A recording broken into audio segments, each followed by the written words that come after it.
సత్య గారు, ఇందాక గుండు సుదర్శన్ గారు ఫ్యాన్ బేస్ అన్నప్పుడు ఒక చిన్న ఎక్స్‌ప్రెషన్ ఇచ్చారు మీ డైరెక్టర్‌తో కలిపి. ఇందాక మీ ప్రొడ్యూసర్ గారేమో హీరో అంటే కొంచెం ఏదో ఇబ్బంది పడ్డారు. ఏంటి ఇంకా యాక్సెప్ట్ చేయట్లేదా హీరో అనేది, లీడ్ అనేది? నిజంగా నీకు తెలీదా చెప్పు? హీరోగా చేశాను. నువ్వు ఫోన్‌లో అడిగావా నన్ను? మరే ఇక్కడికొచ్చి అడుగుతావు మళ్ళీ. సో కాదు అంటే హీరోగా నేను అంటే ఇదేదో ఒక ఎక్స్పెరిమెంటల్ హీరోయే. నేను ట్రైలర్స్ చూసినా, సినిమా చూసినోడు కూడా ఏంటంటే కామెడీగా చేస్తూనే హీరో. అంతేగాని సెపరేట్ హీరో అలా కాదు. నేను చెప్పినట్టు హీరోయిక్ ఇమేజ్ ఉన్న కమెడియన్. అంటే సత్య గారు చాలామంది ఫిలిం నగర్లో మీకోసం నిజంగానే కథలు పట్టుకొని తిరుగుతున్నారు. అంటే మీరు హీరోగా చేస్తారేమో అని.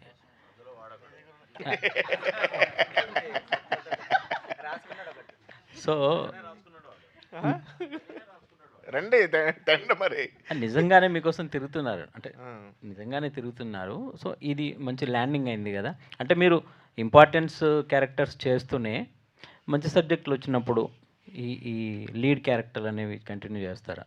సార్ అంటే బేసిక్గా ఒకటి అనుకున్నాను సార్. నేను కామెడీ రోల్స్ ఇప్పుడు ఏవైతే కామెడీ రోల్స్ వరుసగా బిజీగా ఉన్నాను. ఇప్పుడు కామెడీ రోల్స్ చేస్తున్నానండి. ఇంకా అప్రోచ్ అవుతున్నారు. నాకు ఇప్పుడు ఏంటంటే కామెడీ రోల్స్ కూడా సెలెక్ట్ చేసుకుని ఒక వెసులుబాటు వచ్చింది. ఫస్ట్ బిగినింగ్ కెరీర్ నుంచి ఇప్పుడు వరకు. సో ఇప్పుడు అవి సెలెక్టివ్గా అంటే నాకు నచ్చి ఇప్పుడు ఆడియన్స్ ఏంటంటే నన్ను ప్రేమగా చూసుకుంటున్నారు. ఇప్పుడు చూస్తున్నారు, వాళ్ళు ఇష్టపడుతున్నారు, వాళ్ళ ఇష్టం నాకు తెలుస్తుంది.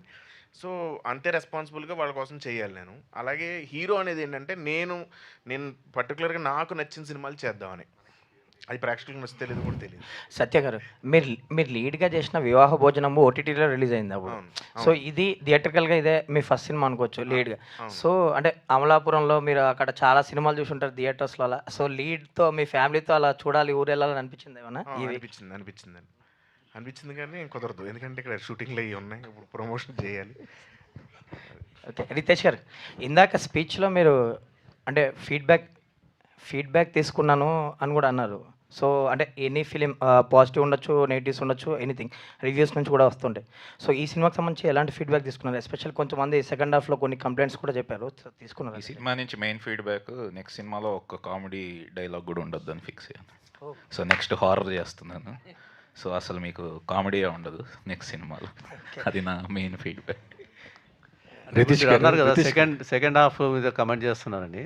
ఇట్స్ డిఫరెన్స్ ఆఫ్ ఒపీనియన్ అండి. కొంతమందికి చాలామంది ఫస్ట్ హాఫ్ బాగుంది అన్నారు, చాలామంది సెకండ్ హాఫ్ కూడా బాగుంది అన్నారు. కొంతమంది నాకు సెకండ్ హాఫే బాగా నచ్చింది ఫస్ట్ హాఫ్ మీద అన్నారు. So every individual have got their own liking and taste and everything. So నాకు నచ్చిన సినిమా మీకు నచ్చకపోవచ్చు, మీకు నచ్చింది నాకు నచ్చకపోవచ్చు. So it's difference of opinion. It's good thing that people are liking. There are people are liking both the parts and then some of them are liking first part or second part. At the end of the day audience వాళ్ళు చూసి ఓవరాల్గా బయటకు వచ్చిన తర్వాత what is their feeling అనేది important మాకు. అది we are satisfied with that. Riteish garu, Ajay garu role చూస్తే Kingfisher Vijay Mallya role గుర్తొచ్చింది. కొంచెం దాని ఇంప్రెషన్ తీసుకుని చేశారు. ఇన్స్పిరేషన్ అదే అండి. ఆయన ఇన్స్పిరేషన్ నుంచే తీసుకొని